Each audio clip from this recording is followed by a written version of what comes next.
السلام عليكم ورحمة الله. ازيكم عاملين ايه؟ يا رب تكونوا بخير. معاكم منى من قناة ميمو ومنى.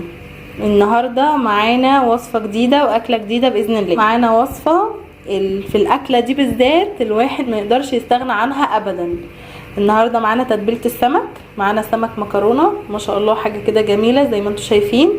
معانا التوابل بتاعتها، ومعانا الثوم، ومعانا طماطم، ومعانا فلفل، معانا فلفل اخضر وفلفل حراق، وطبعا الليمون مش هنقدر نستغنى عنه. ثواني. ومعانا ليمونه، ومعانا خل وزيت. هنعمل التتبيله مع بعض باذن الله، هتبقى حاجه جميله. حتى لو انت هتخزني السمك ده في الفريزر تعمليه في اي وقت، التتبيله دي مش هتاثر معاه في اي حاجه، ولا ان هو هيبقى مش حلو، ولا ان هو مش هتستني بقى ان انت تفكيه وان انت تعملي له تتبيله معينه. دي حاجه بتوفر علينا وقت ومجهود الصراحه. تعالوا معانا بقى نشوف هنعمل التتبيله ازاي، واقول لكم انا معايا توابل ايه. النهارده معانا 7 بهارات. 7 بهارات دي لاي حاجه، لحمه، فراخ، سمك، اي حاجه فيها لحوم بالذات. ال7 بهارات دي لا يغنى عليها فيها، واذا كان لحوم او شوربه الصراحه. معانا كركم، معانا بهارات عاديه، معانا كمون، معانا توم وبصل باودر.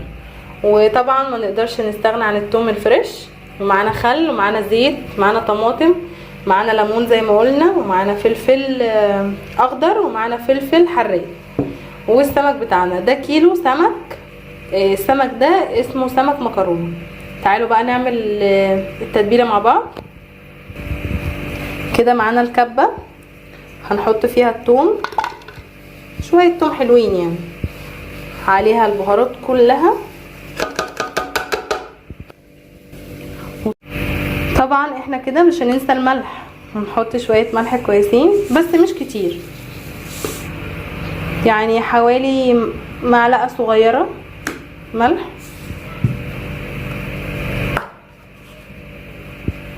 معلقه كبيره خل،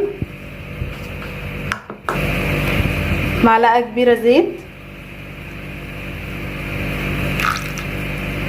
الزيت ده اختياري مش اساسي في الوصفه، بس انا بحب احطه، بيبقى حاجه كويسه قوي في الوصفه دي بالذات.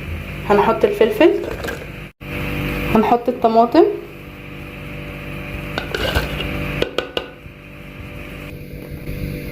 وهنحط كده عصير ليمونه واحده. هنضرب بقى كل المكونات دي مع بعض وهنرجع لكم تاني. اهم حاجه ان هي تتضرب كويس.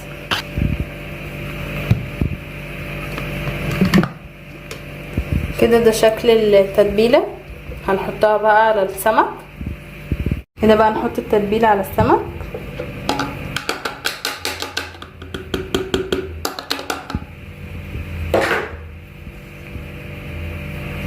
بسم الله.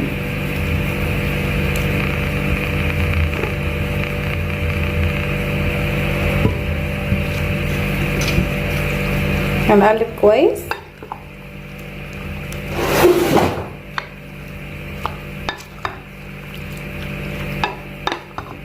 هندخل التتبيله في السمك كله.